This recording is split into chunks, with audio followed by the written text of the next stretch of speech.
கூட என்ன சொல்றாங்கன்னா 300 பஸ் விட்டேன்றாங்க. அந்த 300 பஸ் சத்தியமா எங்க ஓடுதுன்னே தெரியல. நான் படிப்பறிவு இல்லாத நாட்டில் கூட நல்லா இருக்கு. இங்க எல்லாம் படிச்சுட்டு திரியிறோம் நாங்க. ஒரு பஸ் வசதி இவ்வளவு பெரிய பஸ் ஸ்டாண்ட்ல ஃபுல்லா நிற்கக்கூடிய பஸ் 24 மணி நேரம் இயங்கக்கூடிய ஒரு பஸ் நிலையத்துல நீங்க வேணா இன்னைய பொறுத்தவரை 40,000 பேர் இங்க வந்து அனுபவிச்சு அவன் ஊருக்கு போயிருக்காங்க. இன்னும் எத்தனை நாள் ஆகும்னு எங்களுக்கு தெரியல. இந்த நிலைமை சீக்கிரம் சரியானா எங்களுக்கு நல்லா இருக்கும்.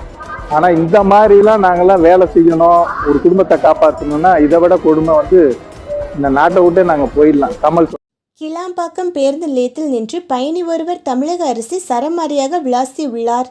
அதாவது 10 மணிக்கே தான் வந்தும் 3 மணி வரை இன்னும் பஸ் வரவில்லை என்று காட்டமாக சாடியவர் தொடர்ந்து பேசுகையில், பேருந்து நிலையம் புதிய பேருந்து நிலையத்தை போல இல்லை, ஏதோ 10 வருடங்கள் ஆன பேருந்து நிலையம் போல உள்ளது. கோயம்பேட்டிலிருந்து வரும் பேருந்துகள் நிற்கும் இடமும் சரியில்லை, இங்கிருந்து புறப்படும் பேருந்துகள் செல்லும் வழியும் சரியில்லை என்றும், கொஞ்சம் கூட மக்களை குறித்து அக்கறை இல்லாத அலட்சியமான அரசுதான் தமிழக அரசு என்றும் கூறியுள்ளார்.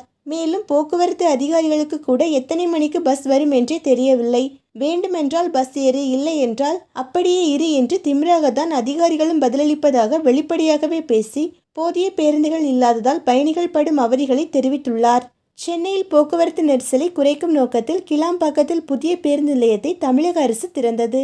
ஆனால் கிளாம்பாக்கம் பேருந்து நிலையத்திலிருந்து தென் மாவட்டங்களுக்கு செல்ல போதுமான பேருந்துகள் கிடைக்கவில்லை என்ற குற்றச்சாட்டை பயணிகள் முன்வைத்து வந்த நிலையில் தற்போது சென்னை டு திருச்சி செல்ல பேருந்து கிடைக்காமல் விடிய விடிய காத்திருந்த பயணிகள் ஆத்திரத்தில் மறியல் போராட்டம் நடத்தியுள்ளது பெரும் பரபரப்பை ஏற்படுத்தி உள்ளது.